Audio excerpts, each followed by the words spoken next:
5 సార్లు IPL champions అయిన Chennai super Kings ప్రస్తుతం గడ్డు పరిస్థితులను ఎదుర్కొంటోంది. ఈ సీజన్ లో ఆ జట్టు ఇప్పటి వరకు ఆడిన 6 మ్యాచ్ల్లో కేవలం ఒకే ఒకటి గెలిచి పాయింట్ల పట్టకలో చివరి స్థానంలో ఉంది. గత మ్యాచ్ కు ముందు సిఎస్కే కు మరో గట్టి ఎదురు దెబ్బ తగిలింది. మోచేతి ఫ్రాక్చర్ కారణంగా ఆ జట్టు కెప్టెన్ రుతురాజ్ గైక్వాడ్ సీజన్ మొత్తానికి దూరమయ్యాడు. గైక్వాడ్ స్థానంలో ఎంఎస్ ధోని కెప్టెన్ గా తిరిగి బాధ్యతలు చేపట్టాడు. ఈ సీజన్ మొత్తంలో ధోనినే సిఎస్కే కి కెప్టెన్ గా కొనసాగనున్నాడు. సిఎస్కే యాజమాన్యం తాజాగా రుతురాజ్ గైక్వాడ్ స్థానాన్ని భర్తీ చేసుకుంది.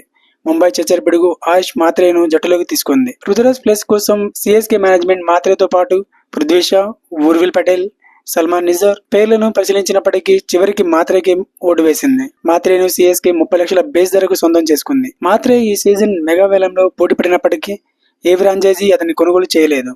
మాత్రేపై సిఎస్కే మొదటి నుంచి సానుకూలంగా ఉన్నా ఎందుకు మెగా వేలంలో కొనుగోలు చేయలేదు.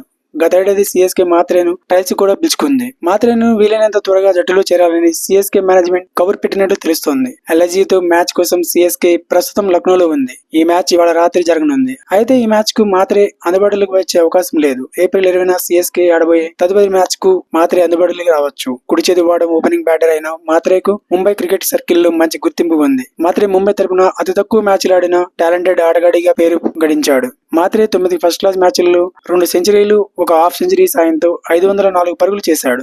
7 లిస్ట్ ఏ మ్యాచ్ల్లో 2 సెంచరీల సాయంతో 458 పరుగులు చేశాడు. గతేడాది అక్టోబర్లో ఫస్ట్ క్లాస్ క్రికెట్ లోకి అరంగేట్రం చేసిన మాత్రే అతి తక్కువ కాలంలోనే టీమిండియా మెటీరియల్ గా ముద్ర వేసుకున్నాడు.